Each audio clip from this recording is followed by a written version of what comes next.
Alright, so we started off talking about families BS, and somehow I started explaining how ascension works according to me. And if I've explained it a different way, clearly it works in a multitude of ways according to me. So pick one, whatever works for you, apply it. What's good, Lonnie Appleton here. I am a healthy family advocate. Is that is your jammy? Please consider commenting, following, and sharing link with your community. All right, but we're not going to go back down ascension. Just know that I am presently in an ascension, and it's not an all at once, eat the magic mushroom, Mario looking ass, troop, troop, troop. No, ascension to me is just like you're in a cast of whatever, and slowly you start breaking out of the cast, and you rise. So I'm in the midst of an ascension, because whenever you run into a hurt or a pain, you dive into it. You don't run away from it. Most people run away from it, and that's why you are living so miserably right now. But if you dive into it and you did the work, it's gonna hurt. I have literally started crying twice in these videos, but in that, I'm dealing with it, and I'm learning from it, and I'm able to apply it, and I can even put a name and identify it. Ooh, I had to come with the bar. So yeah. But how I jumped on this was family BS, and how my grandmother, the last time I saw her, treated me the same way my sister treated me the last time I saw her. It was heartless, because, there's been a couple attempts, and I don't know if it's my aunts because my aunts came back from the disownment first, because all my aunts and my grandparents, and if anybody else disowned me, I don't talk to you anyway, so keep on disowning me because I don't know who you are. But, my aunts came back from it first, and they never had a conversation with me. They never addressed it. They never addressed their feelings with me. Of course, they talked to everyone in their circles, but no one said anything to me. And I don't know if that was out of disrespect or respect. Like, why don't you talk to the person you have a problem with, but you talk to everybody else around it? And so it's just this unspoken tension. Like, there's literally unspoken tension that I know about because someone told me. Someone in my family, in my fucking family, has a problem with me. Multitudes, a whole side of the family, not just one person, the whole side of the fucking family don't fuck with me no more. And I found out through family gossip. Ain't that some shit? Like, I found out through family gossip that a whole side of my family didn't fuck with me no more. Like, that's a big aha moment. All right, I'm talking about how I found out that my mom's whole side of the family stopped messing with me because I was told through family gossip. What's good? I'm Lonnie Appleton. I am a healthy family advocate. If that is your type of content, please consider following, commenting, joining the community by copying my link and sharing it, reposting my videos, and we can commune together, because now I have joined your community and we are now communing harmoniously.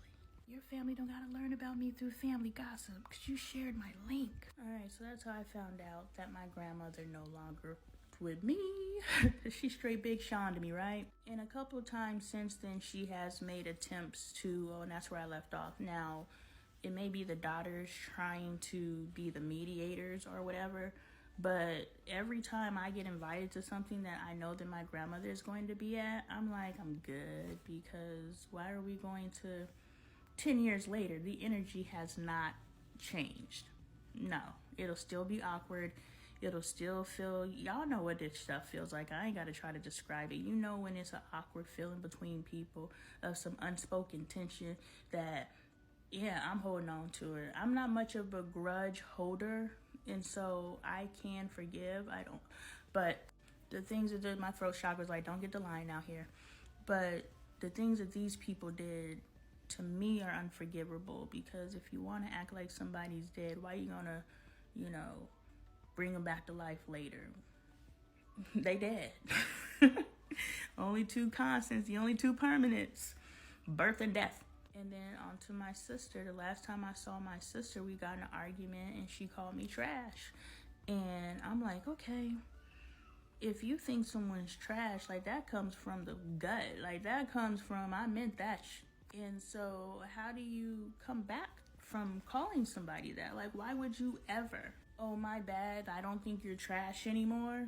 Either I have now elevated out of the trash state. What am I, the recycling bin now? Or you have lowered down to the recycling bin. Like, either way, somebody either had to rise or someone had to fall. But either way, I don't want it. So when my sister called me trash and then drove 2 hours down the mountain, still in the same energy space that when she got to her house, she saw me and my husband and my children. Damn, this might... I don't know if this is going to be a hurt space, but it's fucked up. She saw my children sitting in a car while me and Dre dug our truck, because we had a rental car, while we dug our truck out of the snow. They pulled into their driveway, lowered the fucking garage door, and went in the house. So yeah, while me and Dre are sitting there, digging, and like, I'll insert the shovel we were using.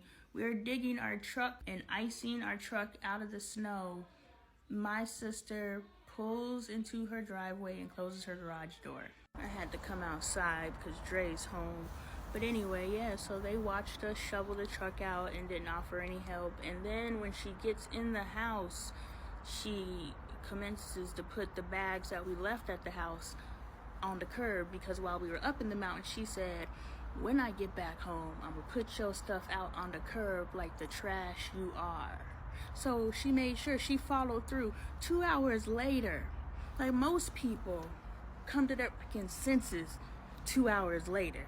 Like, yeah, I was talking big stuff up in the mountain, but I ain't gonna do that dumb stuff. So, yeah, I don't with my sister anymore. And that was the last conversation I had with my sister, or the last interaction that I had with my sister. And I'm sitting there and I'm looking at my sister. I'm like, dang, how could you treat someone that you love that way? But now I'm making the connection of how my grandmother treated me the last time I saw her. And she treated me just as coldly. And it's just baffling to me. And the reason why I've made these 5011 videos, how you can go from saying that you love someone to moving around them like they're dead to you, just because they made a decision that you don't agree with. And I agree, cremating somebody's child is a pretty big decision.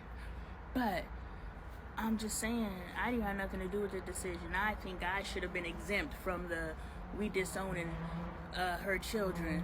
Well, we'll leave the yellow one alone because she don't know what's going on anyway. How can a family be so fractured? How can a family be so broken? And I know my case may be the extreme case. I don't know. I'm not in everybody else's family. But I make these videos in hopes that my family's the last family like this. Like, can it stop with me? Why do you have to have lost relationships in your life? Why do you have to have your kids saying, I'm cool with not having a relationship with you? Why do you have to experience that? And why does a child have to say that when they don't mean it? Like, we gotta do the work, y'all. And at the end of the day, and at the beginning of the day, that's what we need to do. The work.